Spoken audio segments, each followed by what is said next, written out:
অযোগ্য প্রার্থীরাও পাচ্ছেন এসএলএসটি পরীক্ষার অ্যাডমিট কার্ড। আরটিআই অভিযানে কতটা কাজ হবে? Paschimbanga school service commission SSC দ্বারা আয়োজিত নতুন রাজ্য স্তরের নির্বাচন পরীক্ষা এসএলএসটি ঘিরে এক নতুন বিতর্ক দানা বেঁধেছে।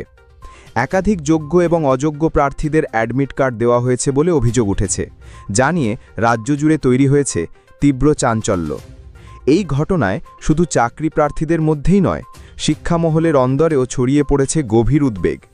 অনেকেই মনে করছেন এই ঘটনা 25-এর নিয়োগ প্রক্রিয়াকে এক অনিশ্চিত ভবিষ্যতের দিকে ঠেলে দিচ্ছে। মূল অভিযোগ হল school service commission supreme court সহ একাধিক আদালতের নির্দেশ অমান্য করেছে। আদালত স্পষ্টভাবে জানিয়েছিল যে অযোগ্য প্রার্থীদের নতুন নিয়োগ প্রক্রিয়ায় অংশ নিতে দেওয়া যাবে না। কিন্তু অভিযোগ, কমিশন আদালতের সেই নির্দেশকে কার্যত উপেক্ষা করে অযোগ্য প্রার্থীদের পরীক্ষার জন্য আবেদন করার সুযোগ করে দিয়েছে এবং তাদের নামে অ্যাডমিট কার্ডও ইস্যু করেছে। এর ফলে হাজার হাজার অযোগ্য প্রার্থী নতুন এসএলএসটি পরীক্ষায় বসার সুযোগ পেয়ে যাচ্ছেন, যা যোগ্য প্রার্থীদের জন্য এক বড় ধাক্কা। এই ঘটনায় চাকরি প্রার্থীদের মধ্যে তীব্র ক্ষোভের সঞ্চার হয়েছে। তাদের আশঙ্কা 2016 সালের এসএলএসটির মতোই এই নিয়োগ প্রক্রিয়াও আইনি জটিলতায় জড়িয়ে পড়তে পারে। যদি অযোগ্য প্রার্থীরা পরীক্ষায় বসেন এবং চাকরি পান, তাহলে পুরো নিয়োগ প্রক্রিয়াটি প্রশ্নের মুখে পড়বে এবং ভবিষ্যতে তা বাতিলের সম্ভাবনাও উড়িয়ে দেওয়া যায় না। এই পরিস্থিতি এড়ানোর জন্য এবং নিয়োগ প্রক্রিয়া স্বচ্ছতা আনার জন্য চাকরি প্রার্থীরা একজোট হচ্ছেন। সমাধানের পথ: আরটিআই অভিযান।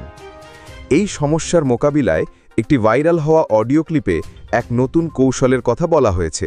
পরিকল্পনা অনুযায়ী তথ্য জানার অধিকার আইন ব্যবহার করে কমিশনের কাছ থেকে কিছু গুরুত্বপূর্ণ তথ্য চাওয়া হবে। এই আরটিআই আবেদনের মূল উদ্দেশ্য হল মোট আবেদনকারীর সংখ্যা 9, 10, 11 এবং 12 শ্রেণীর জন্য মোট কতজন আবেদন করেছেন তার সঠিক পরিসংখ্যান জানা। দাগি প্রার্থীদের সংখ্যা, কতজন অযোগ্য প্রার্থী আবেদন করেছেন তাদের শ্রেণীভিত্তিক তথ্য বের করা। অ্যাডমিট কার্ডের তথ্য, সুপ্রিম কোর্টের রায় অনুযায়ী কতজন দাগি প্রার্থীকে অ্যাডমিট কার্ড দেওয়া হয়েছে এবং তাদের পরিচয় প্রকাশ করা।